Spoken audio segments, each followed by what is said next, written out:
Hello and welcome. I'm Leigh-Ann Gerrans and you're watching W News, broadcasting live from the Al Arabiya studios. These are our top stories. Trump gives a record-breaking State of the Union speech to Congress, but Democrats say he's offered no real solutions to the nation's pressing challenges. Meanwhile, Iran looks to purchase Chinese-made supersonic missiles as military threats from the US continue. And in the midst of regional tensions, Modi touches down on Israel to discuss defense and technology with Netanyahu.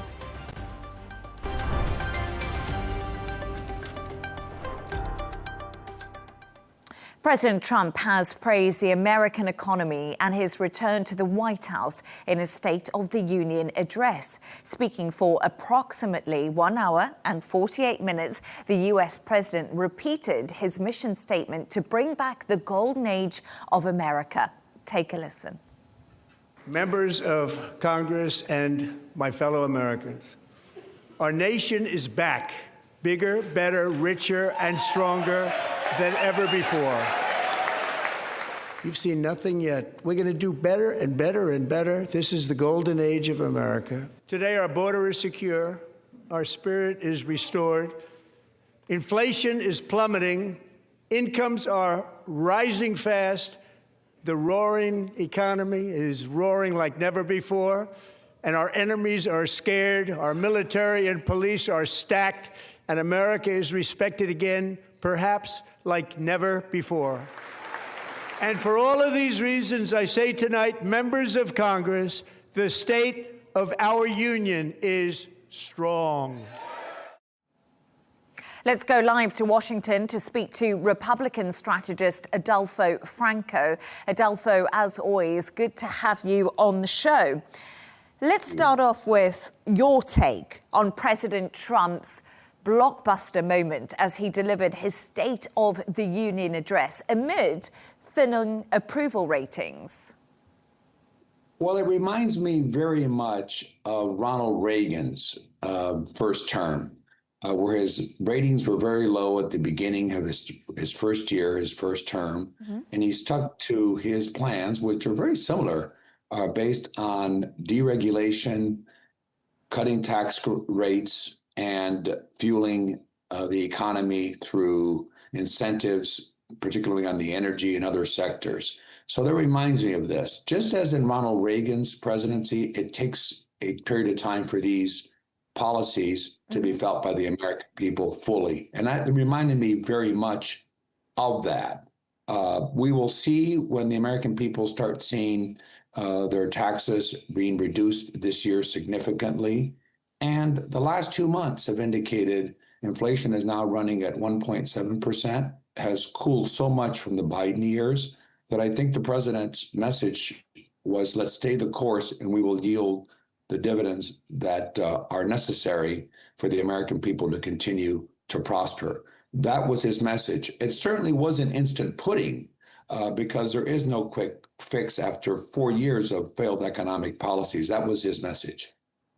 Adolfo, it's really interesting because we're going to get into the economy next, but I must make the point when you talk about inflation. We did get the latest US economic data out on Friday, and it did show inflation in the US did tick higher in the last quarter that we did see. But let's get a little bit into the economy because the president said this was a golden age of America and devoted much of the first hour to the economic themes. A recent poll by Reuters and Ipsos shows only 36% approval of the president's handling of the economy. Why do you think public confidence remains low despite claims of economic progress from President Donald Trump? Well, first, I think it remains low, and that's accurate, because people want instant relief. And that's just not possible. When you're ill or taking medications or antibiotics, you just do not have instant relief. We can't turn this ship around that quickly. So that poll is accurate. There's another poll that shows that if you ask generically the American people who they trust more to manage the economy, Republicans generically or Democrats, Republicans are still up +2. So there's still this reluctance in the American people to return to previous policies. Now, you mentioned the statistics of the last quarter. I mentioned the inflation rate for the last 2 months, which is now running at 1.7%. Consumer confidence this past week that was just released ticked up. Consumers are more confident. And there's an important statistic that's often missed, which will catch up. Wages are growing faster than the rate of inflation. And that will be felt in the economy in short order. I haven't even touched on when Americans see they won't be paying taxes on tips, as he illustrated last night, or overtime, or seniors have a $6,000 deduction. These are real tangible benefits that will be felt in just 2 months by the American people. So his message was clear. It is always, of course, we never know what the future will bring, a risk in this regard that it will work. But his message was, we're not changing the course because these are the right policies that will result in our necessary outcome, which is a stronger economy based on lower inflation and higher wages. And I'm not going to go tit for tat, Adolfo, when it comes to the economy, but growth slowed more than expected in the last quarter too. Inflation ticked higher, and obviously those jobless numbers didn't come in as strong as it was expected. But Donald Trump's sticking to the script, as you say. But what surprised me, and I don't know if this surprised you, President Trump spent little time on foreign policy. On the situation in Iran, he spoke about Iran soon being able to strike the American mainland. Was that news to you? And was he actually trying to sell the possible invasion of Iran to the American people and his supporters? Well, he did spend precious little time on foreign policy. What he did, he spent largely on his success in Venezuela, which is, of course, a little bit looking back and underlining his success. I think the very little time on Iran was intentional because tensions are running so high. There's speculation, as you well know on this program, that a military strike is imminent. I think the viewer saw Secretary Rubio's somber face, and Secretary Rubio briefed key senators of both parties in the United States yesterday. Their assessment of both parties was the situation looks bleak. So he was not going to reveal anything on national television in terms of the United States plans for Iran, other than reiterating what he has said repeatedly: Iran cannot have a nuclear weapon, and now he's troubled, which is not a revelation, by the way, of the capability of Iran to soon have the ballistic missile capacity to reach the United States. It can reach Europe now. So that is, again, the message he's been sounding the alarm, I should say, for some time.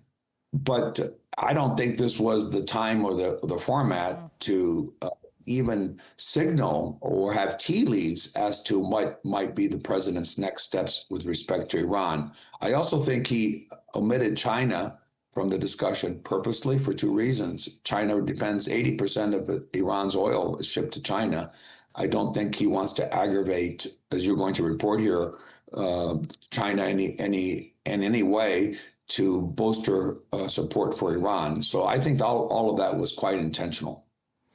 And Trump, Adolfo, wasn't the only show in town last night. The State of the Swamp alternative event was held with Democrats and celebrities who oppose the US president. I just want us to listen to a little clip from one of the speakers, who was the actor Robert De Niro. Take a listen. The bottom line is that I feel betrayed by my country. It doesn't have to be perfect, but it does need to return to the values that gave us our strength and humanity.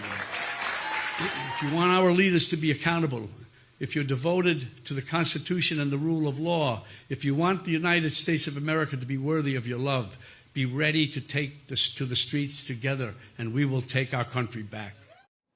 So, Adolfo, I'm sure you heard that clip there, but I'm not sure what you made of what Robert De Niro had to say. And also, do celebrities have any weight when it comes to politics? I don't think they have much weight, since almost all these celebrities lined up behind Kamala Harris last year, including, I understand, to be one of the more popular figures in America, Taylor Swift, and it had absolutely no effect. President Trump won the popular vote and an electoral margin that was quite significant. So I don't think they have any effect. But the message and the alternative I find contradictory. These are the same people who call for normalcy, norms, respect for institution, and they boycott the State of the Union. And that's first. Secondly, that was the message that America's betrayed. He was referring to the American people. He didn't mention Donald Trump. He feels betrayed by his country. Well, that's a strong anti-American message, very different than the hockey team's message that was delivered last night at the State of the Union or at the White House, or when these brave patriots said how much they love our country. And lastly, calling for the streets and violence. These are the people that supposedly are for the rule of law and for our system. If they weren't, Donald Trump was elected by the American people. So if Mr. De Niro has a problem, he has it with his fellow compatriots. He shouldn't have it with President Trump. This isn't about America. It's about a system that elected an individual, and his name is Donald Trump, freely and decisively. And they can't accept that, so they want to overthrow the regime. The way we normally do that is through elections in our country. I guess the Democrats have shifted their tactics. Adolfo, Franco, as always, great to have your analysis. Thank you so much for your time with me. Thank you so much for the opportunity. Pleasure. See you soon. Let's get into this further with the deputy editor of The Spectator, Freddy Gray. Freddy, great to have you on. But before we get started, I want a little trivia question. Do you know how many standing ovations Trump got in that marathon address last night? I have seen various estimates at this. It was ridiculous, I thought. First of all, I'd just like to say the Republican congressional body is now in much better shape physically than it was last night, because they were effectively squatting up and down for the better part of 2 hours. And let's go with 110. Well, I think, Freddie, that's accurate because it's over 100 standing ovations. You got it absolutely right. And you're right. I did think that it was up and down all night, which was pretty fascinating. The Republicans definitely seemed buoyed by what Trump had to say. But if we get to the serious stuff, did the US president do enough to win back support ahead of November's midterm elections? Because we've talked about his sinking approval ratings, concerns over the economy. Well, it's important to remember, I mean, it is an important set piece in American public life, but it is just a speech. So the extent to which it can shift the dial towards the midterms is debatable. The initial polling is positive. It's not actually that positive. I think a lot of Republicans are getting carried away with how positive the snap polls are about the response of the audience to the speech. I think it's 66% positive was a CNN one. I think Joe Biden did slightly better than that. And who remembers his State of the Union addresses?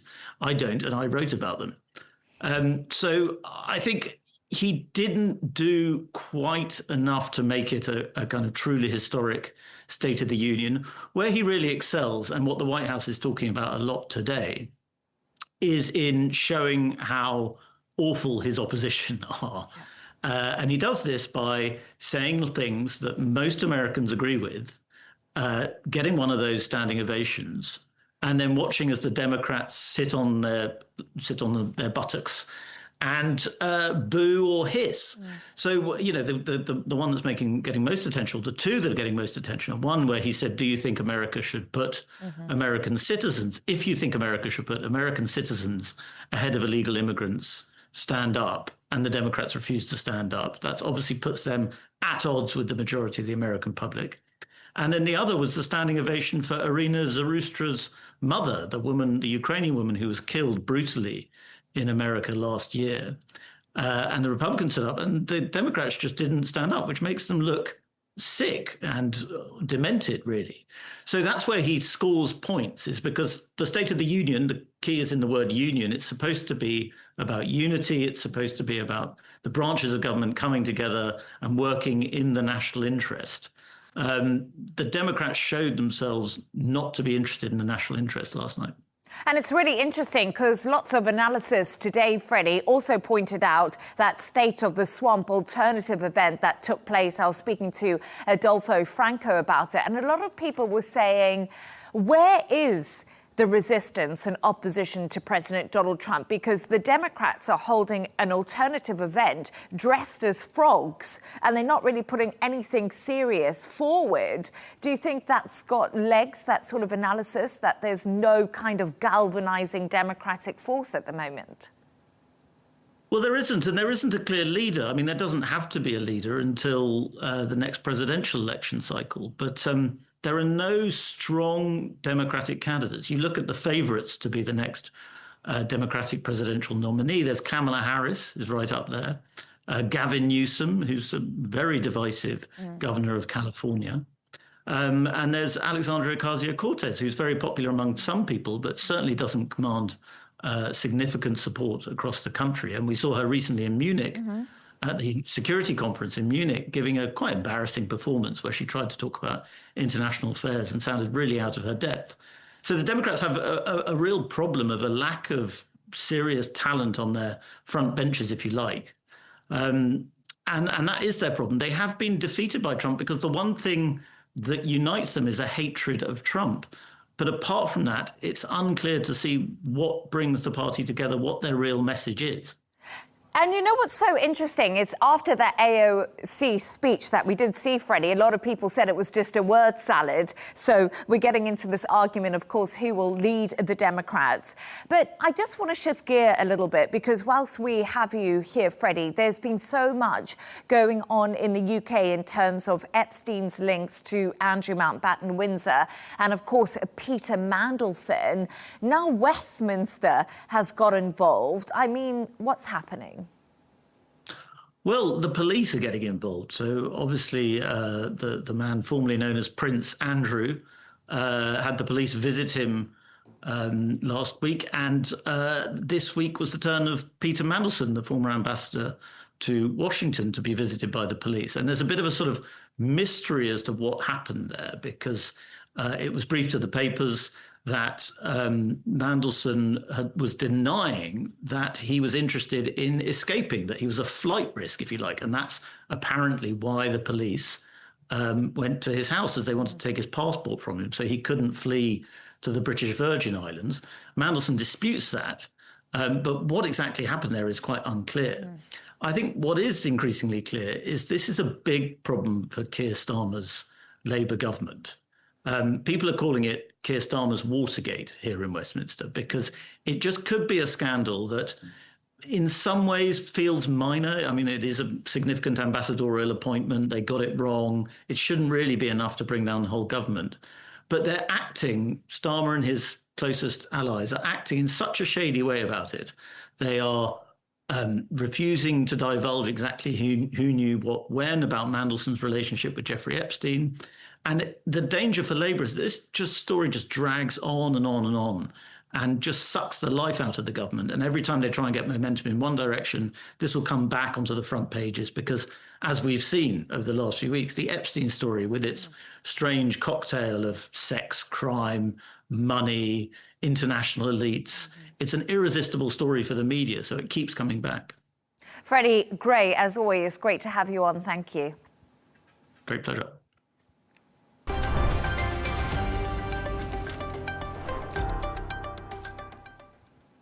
Reports claim Iran and China are close to a deal on supersonic anti-ship cruise missiles as the US continues to threaten an attack against Tehran. The Chinese-made CM-302 missiles have a range of around 290 kilometers and can fly low and fast. If delivered, they would have the capability to strike the US naval fleet currently deployed to the Middle East. I'm now joined by Andrea Stricker, Deputy Director of the Nonproliferation Program at the Foundation for Defense of Democracies. Andrea, it's great to have you on the show with me today. So reports suggest that Iran and China may be close to a deal involving supersonic anti-ship cruise missiles. How serious is the threat to US naval forces currently deployed in the Middle East? It's great to be with you. I think it's a very serious threat, although the reporting does not indicate that the deal is finalized yet or when the missiles would be transferred. but it would give the Iranians the capability to hit vessels that are within around 200 miles. And I think it really does represent a sea change a little bit for Chinese policy in outfitting Iran's defensive and offensive capabilities so overtly. We haven't really seen them provide full missiles to the Tehran regime since around the 1990s. And China, Iran and Russia have conducted annual joint naval exercises, highlighting growing military cooperation among these three nations. What level does the missile deal suggest China's involvement? Well, in the past, we had really seen China provide missile material and equipment, so essentially giving Iran the ability to make the missiles themselves. This would be a really dramatic change. I think it would help the Tehran regime defend itself a bit more. Of course, I think the U.S. Navy has the capability to hit down these missiles, and they could essentially just stay a little bit further away while they're undertaking any kind of a military operation. But it does present an additional obstacle and something that the naval commanders will have to consider. And what measures can be taken to prevent the transfer of advanced missile technology from China to Iran, if any measures? It's an important question, and it's very difficult. In the past, sometimes China will send missile-related materials and equipment via tankers or other commercial vessels. So those are something that the United States could consider intercepting. If it comes through military cargo, through a military ship owned by China, or other Chinese aircraft or something of that nature, that would make it a lot more difficult. And then essentially you'd be looking at having to deal with the problem after Iran has them, and you could try to take them out before they're launched or try to shoot them down during a battle. And President Trump delivered his State of the Union address amid signs he is inching closer to a military conflict with Tehran. Did we get any more clarity on Iran's nuclear and missile threats, or on what Donald Trump's next step possibly could be? We didn't get a great deal more clarity, but I think we heard more of the same, where the president was iterating that Iran has not abandoned its nuclear weapons ambitions. He has said in recent weeks that they have seen them start to think about rebuilding, possibly an enrichment facility. He's had advisors leaking to the media saying something is going on deep below ground. So I think he's been very clear that he wants to see a real cessation of enrichment and of these nuclear weapons ambitions. And he reiterated that again. On the missile front, I think for one of the first times, we've seen him detail the missile threat from Iran to the US homeland. So in terms of intercontinental ballistic missiles that they've been working on under the guise of a space launch program. And so it's really important, I think, that he articulated that to the American people, that it could be a matter of holding US cities hostage in the future if we let that program grow. And Andrea, just before I came on air, I actually saw a newsline come out and it says the US unveils new Iran sanctions and maximum pressure effort. And of course, tomorrow, Thursday, we know that there's going to be more talks between US and Iranian delegations as they try to reach a deal on diplomacy. And actually, Iran's president, he sounds pretty upbeat and said, you know, there seems to be good progress happening. Do you think that there is progress happening and we could see a deal? I'm pretty pessimistic based on what I understand is coming out of the talks. I don't think the Iran regime is willing to submit to the full verified dismantlement of its nuclear program. That's something that the administration has asked for. They're not willing to rule out uranium enrichment for the future. They keep insisting on having some kind of a small capability that could easily be ratcheted back up to producing near weapons grade uranium and simply wait out the Trump administration. So I'm not seeing the kinds of concessions, let alone on the missile, terror, and domestic repression fronts that the US has asked for. And so despite the optimism, I think the Tehran regime is likely on a suicide mission here. So, in your opinion, if you think they're on a suicide mission, is a US strike inevitable? I think we're heading more toward that way. I'd say the odds are more than 60% at this point, given the amount of force that the U.S. has amassed around Iran. And absent some kind of last-minute capitulation by the regime, which I don't think is really in their nature. These are hardened men, hardened ideologues who don't necessarily make the same pragmatic decisions that some other leaders might make. I think it's more likely that the U.S. will have to strike in the coming days, if not a week or so. Andrea Stricker, it's always great to have you on the show and your analysis. Thank you so much. Thank you.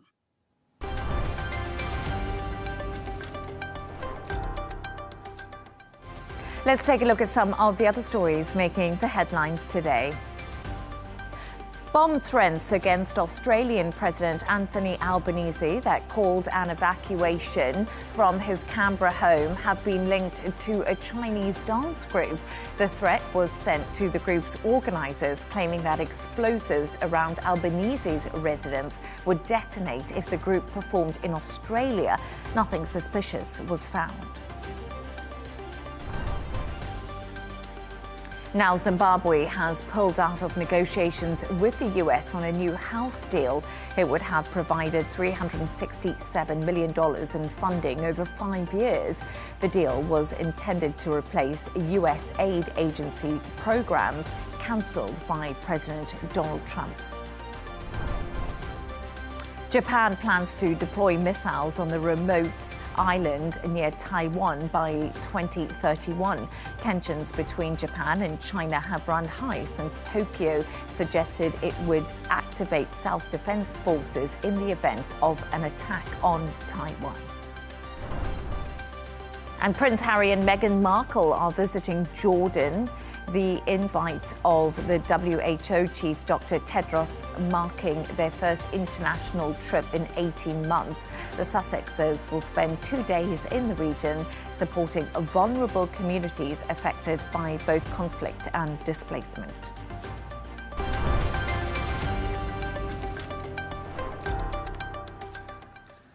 Now, India's Prime Minister Narendra Modi is in Israel today as he looks to deepen relations between the two nations. Modi and Netanyahu go back a long way and describe each other as friends. The two leaders are expected to discuss AI and defense as tensions between the United States and Iran rise.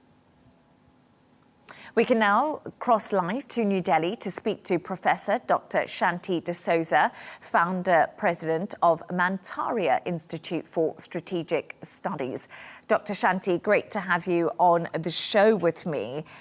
With rising US-Iran tensions, how is India balancing closer ties with Israel without antagonizing Iran as Prime Minister Modi arrives in Israel? Well, I think it's a time of geopolitical uncertainty and churning which is occurring. And as you mentioned, the tensions between US and Iran escalating and the fear of the regional conflict widening and spilling over. India has made this move with Prime Minister Modi's visit to Israel as a strategic step in a way of stabilizing situation in the Middle East, given the fact that there is a lot of geopolitical headwinds that India is facing, particularly with the complex neighborhood in South Asia and the US pressure, particularly in the region and what's happening in Iran and in the Middle East. I think this is a strategic move of balancing India's ties with Israel and also with the Middle East. Modi and Netanyahu are expected to discuss defense, AI, and trade. What defense or technology gains can India realistically expect from this visit to Israel? I think it's significant given the fact that last year in May, during the conflict and the war with Pakistan, Israel weapons played a very instrumental and key role. And thereon, it's always been seen that Israel has been a reliable partner, and thereby defense, AI, cyber technology, cybersecurity, quantum have become the keystone of the strategic partnership between India and Israel. And if you know of the reports or the data which is being projected at the moment, India is emerging as the largest buyer from Israel, and also it's almost 34% of the sales which is occurring, which is significant. And more importantly, India is also moving towards self-reliance and indigenization, which is Atmanirbharta. And thereby, the fact that Israel is looking at India in terms of joint production and co-production of weapons is an important step. And India is definitely looking towards Iron Beam and Iron Dome. And given the fact that these weapons came in very useful during Operation Sindoor between India and Pakistan in May 2025, I think the defense is a key and important segment of the relationship, and the counterterrorism aspect gains greater more credibility given the fact that Pakistan is looking of working with China, and thereby to counterbalance, India is looking towards working with Israel on weapons co-production and joint production. And we've seen Prime Minister Modi in the Knesset today. How symbolic is this moment? He actually told MPs in Jerusalem that India stands with Israel firmly with full conviction. I think it's significant given that India has come a long way from the time of 1948, when India actually didn't recognize Israel, to setting up relationship in 1992, and thereby the strengthening of the relationship from 2014, when Prime Minister Modi became the Prime Minister of India. So standing in Knesset and issuing such a statement actually depicts India's own story and pain India has gone through with terrorism. And thereby, I think on terror and counterterrorism, India stands with Israel. But that doesn't mean that it doesn't understand the difficulties the rest of the Middle East, particularly Gaza, faces. So I think it has to be taken with a pinch of salt, because beyond the optics and symbolism is also a role India is trying to play in the Middle East. And it is firmly stood by the UN resolve of having a mediated solution in Gaza. Modi's trip to Israel has actually drawn criticism at home in India. Why are people expressing their opposition to his visit to Israel? Well, I think the opposition stems from the fact that India had maintained a very good and close relationship with Palestine, and thereby now it's seen as being tilted towards Israel. So the opposition has a right to voice their opinion. But what India is doing now is in maintaining its strategic autonomy and a very delicate balancing act. So if you remember, there were just a few days back, there was an Arab ministerial meet in Delhi. And also India joined 100+ nations in condemning Israel's West Bank plans. So there is this whole game which is being played in terms of understanding the strategic moves which India is making at the moment. And the oppositions, while voicing the concern, are not looking at the larger picture, which Indian foreign policy at the moment needs to deal with, given the geopolitical headwinds India is facing. And what messages or signals is India likely to convey to both Israel and Iran during Modi's visit? And how might this affect India's role as a regional stabilizer? Well, I think India is playing a very delicate balancing act by the fact that it's not taking positions. It is voting in certain directions, as I mentioned. The fact that it stood with 100+ countries in condemning Israel's position on the West Bank, having the Arab ministerial meet, continuing relations with Iran, where it has significant investments, particularly at the Chabahar port. So I think these are areas where there is a lot of fluidity and gray areas where India is working on. And definitely with Iran, it has very good and close ties. And thereby it will look at areas and ways of maintaining that relationship, despite however close it seems to be moving towards Israel. So there is a geopolitical chessboard at the moment where India is trying best to play an important role, because it can play a role given the fact that it has connections and networks inside the region, and thereby it needs to amplify on those and build on those voices inside the regions where you could, as an Indian Prime Minister at this point of time is looking at, become a key instrument in bringing peace to the region. Professor Dr. Shanthie de Souza, great to have you on the show. Thank you. Thank you.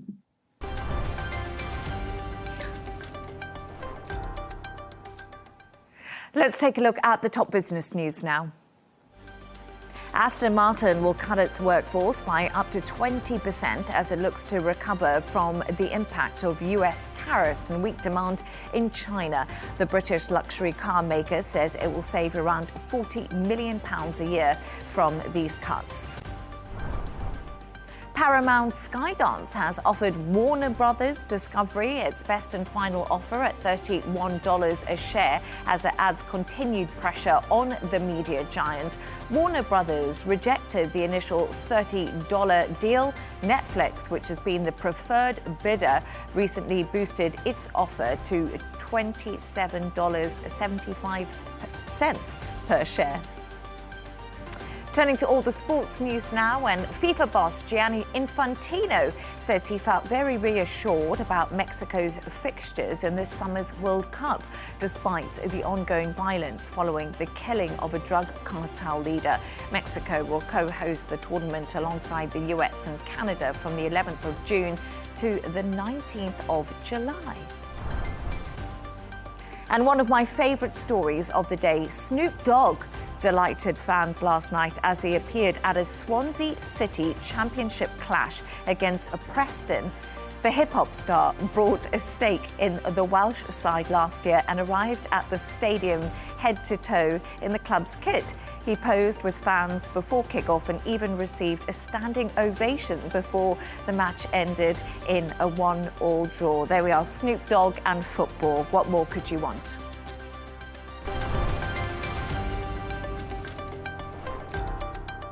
South Korea's birth rate has risen for a second year, offering cautious hope for a country facing one of the world's lowest fertility levels.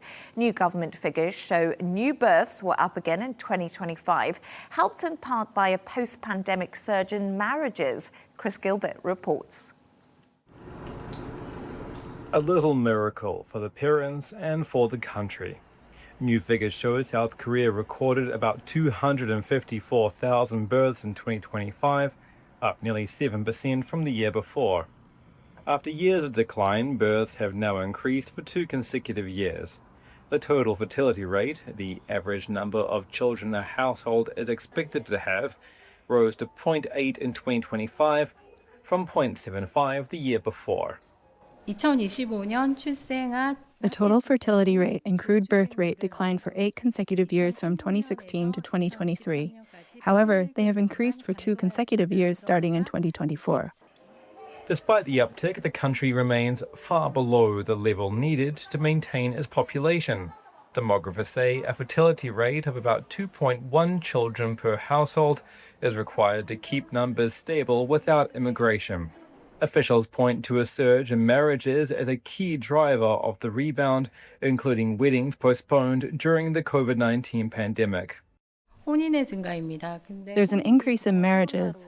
Many weddings postponed due to COVID-19 have now taken place, and marriages have been rising cumulatively. Marriages typically lead to births 1 to 2 years later, making them an important indicator of future population trends. Government data shows marriages rose more than 8% in 2025 after a sharp increase the year before. The rise in births was strongest in the capital, Seoul, though its fertility rate remains among the lowest in the country. While the figures offer cautious optimism for a nation grappling with a rapidly aging population and shrinking workforce, experts say it's too early to know whether this marks a temporary rebound or a lasting turnaround. Chris Gilbert, Arabiya English.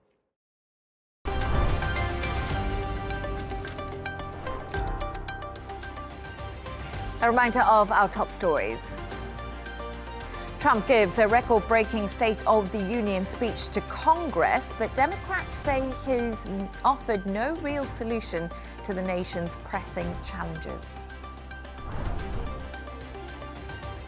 Meanwhile, Iran looks to purchase Chinese-made supersonic missiles as military threats from the US continue.